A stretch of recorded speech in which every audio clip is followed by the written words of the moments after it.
刚才短短12分多钟的那个影片叙事了婚宴10多年来的严格啦。那你们看那些一开始有一闪一闪亮晶晶那个表示那个影片确实是旧的不是然后到最新的那个数位相机那个高解析度的这就很清晰所以比如说我们从旧到新这个影片就叙事了这个婚宴的严格。感谢国军时期的刘医生院长。接着要感谢接任的首任院长吴明和教授，第二任的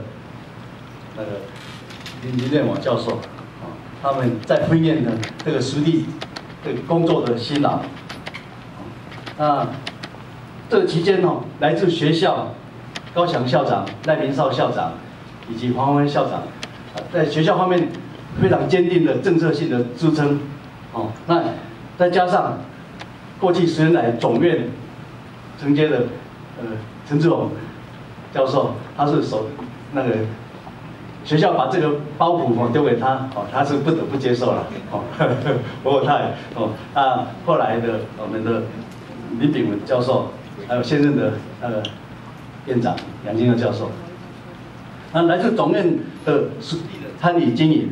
那投入了大量的人力物力，那承接初期呢，我知道学校从校务基金特别拨了2亿7800万作为那个承接基金，那所以现在学校方面有一些同仁一直在想说，斗六婚宴那2亿7800万跑到哪里去了？就是包括在这里面了，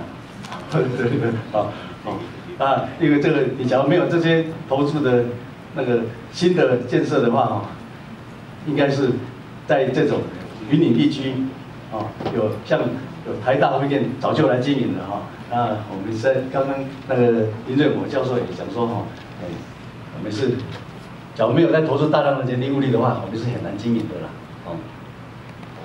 啦这一些除了初期的那个2亿7800万以外，那么10年来总院不时的投入那个经济资源就是说婚宴在好像要断炊的时候总院就会拨一笔钱过来，让大家能够在当讲风的对了，当讲风这个时候刚好是我那时候担任婚宴的副院长，所以这种情况我都大概都知道，有好几次但是尤其最近这1年我实际到这里来参与对婚宴的业务更加的清楚了，就是说有时候真的是有一点困难，不过这1年来幸亏我们总院的杨院长他特别到这边 long stay 就是显示 long stay 7天整整7天在这里睡觉，在这里洗澡，在这里吃饭。他没有说晚上回去台南睡觉，回去洗澡，没有在这里睡觉，在这里洗澡。亲身体验说婚宴的员工到底是怎么过日子的然后他实际到各地去了解、去巡视然后每个月带领总院的相关的一级主管到这里来开院长室会议。每个月1次，真的是非常奔波了但是这样实地解决，把婚宴的问题拿出来讨论，实地解决可以解决马上解决，没有解决就带回去研究所以这1年来婚宴，因为杨院长这么的跟总院的一级主管这么的关心就打成一片了所以婚宴这1年进步是特别大，特别大。当然也是以前几任院长打好基础的关系啦婚宴将来，等一下，大家婚宴进步这么大，大家鼓掌一下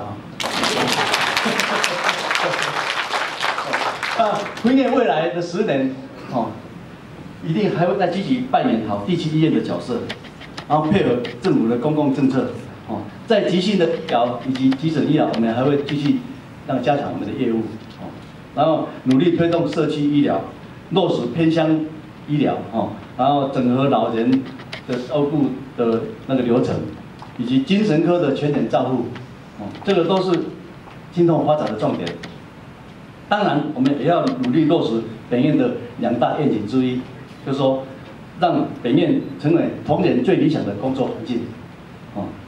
那顺便提一下，我们今年就是今天7月1号，有一个从国军时期转任的一位那个医疗事务室的同仁，杨水的姐姐，他们大家都叫她姐姐了，因为她是届龄退休，是年纪最大的啊。她是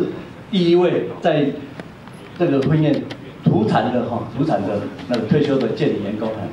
那以前那个谢仲文那个管理中心主任，他也在这边退休没有错，但是他不是土产的，他现在也在做，他在总院来调来的，哦，所以他是第一位，所以我们也就是跟婚宴的同仁广为那个宣达说，希望大家能够在这里退休，那继续享有以后的医院对他的医疗优待。当然我们也有健保啊，但是健保以外，你是医院员工退休的话，你在这边会继续享有医院对你的优待。最后再次感谢云岭地区各级长官会议长官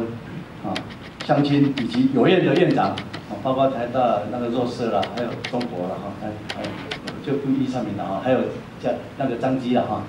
这些的平时的对婚宴的照顾以及今天的莅临特别莅临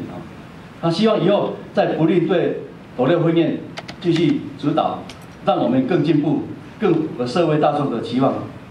也感谢今天特地从台南总院来的